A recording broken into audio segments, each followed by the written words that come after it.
రాజు నువ్వు ఎప్పుడు వ్యాన్ కొడుతున్నాడు, మనకు పెళ్ళైనా వ్యాన్ కొడుతున్నాడు, మనకు పిల్లలు పుట్టినా వ్యాన్ కొడుతున్నాడు, మన ముసలాలో అయిపోయినా వ్యాన్ కొడుతున్నాడు, సరేనా?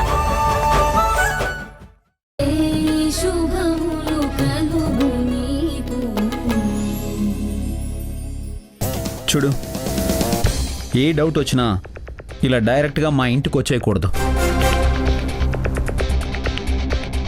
నీకేదైనా పని ఉంటే నాకు ఫోన్ చేసి మా ఆఫీస్కి వచ్చి కలవాలి. అది రూల్. వారాహి ఉన్నప్పుడే మనం ప్రాజెక్ట్ గురించి మాట్లాడుకోవాలి. ప్లీజ్ ఇప్పుడు దయచేసి వెళ్తే. హే, ఇంటికి ఎవరైనా అతిథులు వస్తే మీరు చేసే మర్యాద ఇదేనా?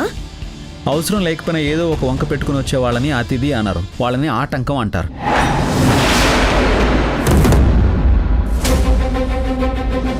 బయలుదేరండి ఆటంకం గారు. మీ కొడుక్కి కొంచెం మేనర్స్ నేర్పించండి. అమ్మా ఒక్క నిమిషం. మాట అనేది బూమరాంగ్ లాంటిది. మనం ఎదుటి వాళ్ళతో ఎలా మాట్లాడితే అది మళ్ళీ అలాగే తిరిగి మన దగ్గరకు వస్తుంది. మరదల మాటల్లో తేడా వినిపించేసరికి చరణ్ నా మరదల్ని ఎక్కడ లాగేసుకుంటాడో అని భయం వేసింది. కానీ వీళ్ళు కొట్టినట్టు మాట్లాడేసరికి ధైర్యం వచ్చింది. ఏం పర్వాలేదు, నా మరదలు నాకే సొంతం అవుతుంది.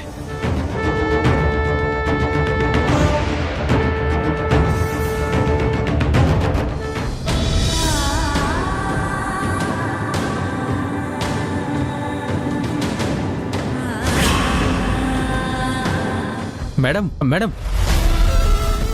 వీళ్ళ మాటలకి మీరేం బాధపడకండి. మీ బాధ పంచుకునే మనిషిగా మీకు నేనున్నాను. మీ బాధంతా నాది, నా ఆనందమంతా మీది మేడం.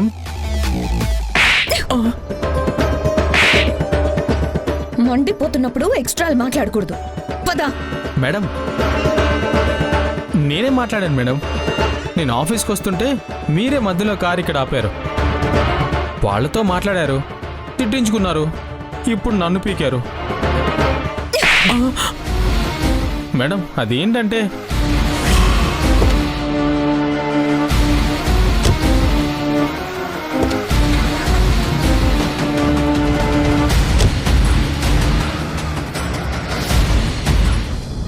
పదండి.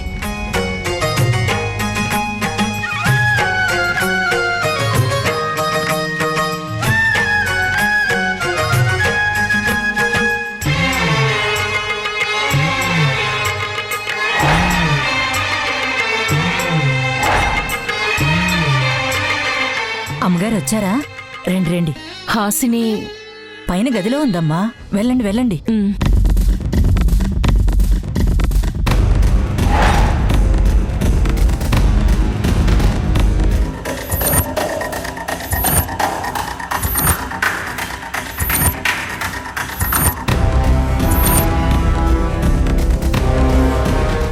ఏంటి కృష్ణ తులసి ఇటొచ్చావు?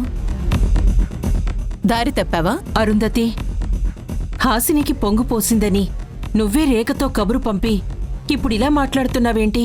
నువ్వు నీ చిన్న కూతుర్ని చూడాలంటే నీ పెద్ద కూతురు ఓ పని చేయాలి.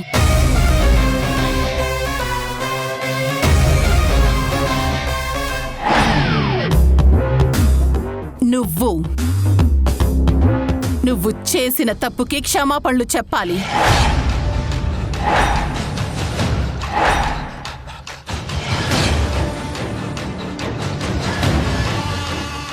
తప్ప నేనేం చేశాను? నన్ను కొట్టడం నువ్వు చేసిన తప్పు కాదా?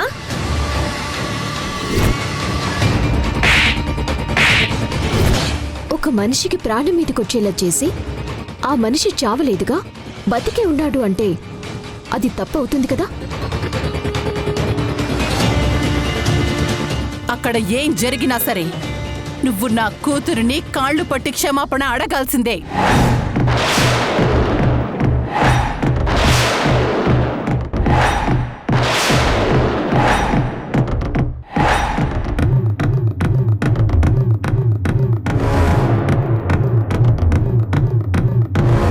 అరుంధతి, ఇప్పుడు హాసిని ఉన్న పరిస్థితి ఏంటి? నువ్వు అడుగుతున్నదేంటి?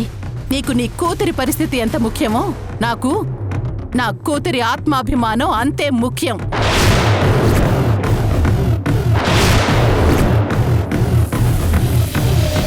ఇప్పుడు వారాహి రేఖ కాళ్ళు పట్టి క్షమాపణ చెప్తేనే మీరు వెళ్ళి హాసినిని చూడ్డం జరుగుతుంది.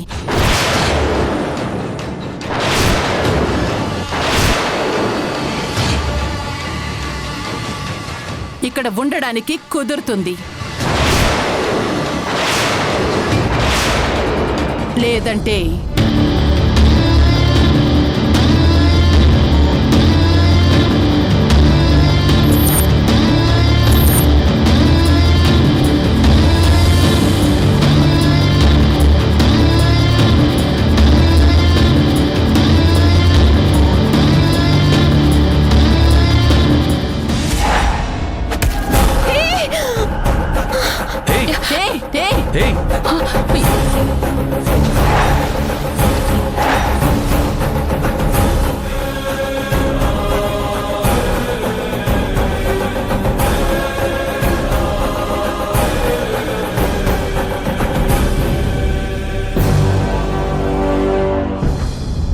ఎందుకు ఆవేశపడుతున్నారు?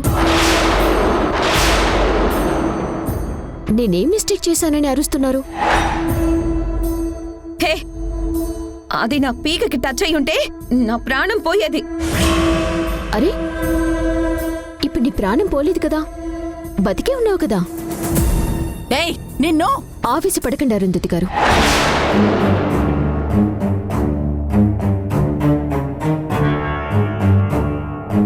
ఇప్పుడు మీకు నన్ను కొట్టేంత కోపం ఎందుకొచ్చిందో నిన్న నాకు కూడా అందుకే కోపం వచ్చింది.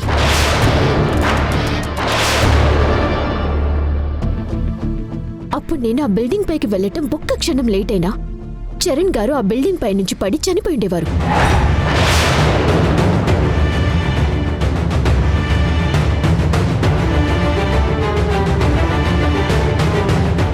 అది తెలిసి రేఖ చాలా రెక్లెస్ గా మాట్లాడింది. అందుకే నాకు కోపం వచ్చి కొట్టాను. అది అర్థం అవ్వాలని నేనిలా చిన్న డ్రామా ప్లే చేశాను. అరుంధతి, అప్పుడు వారాహి చేసింది తప్పే అయితే ఇప్పుడు నువ్వు చేసింది కూడా తప్పే అవుతుంది కదా.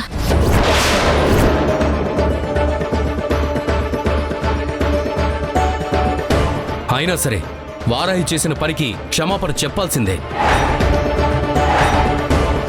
వికీ, వెళ్ళండి.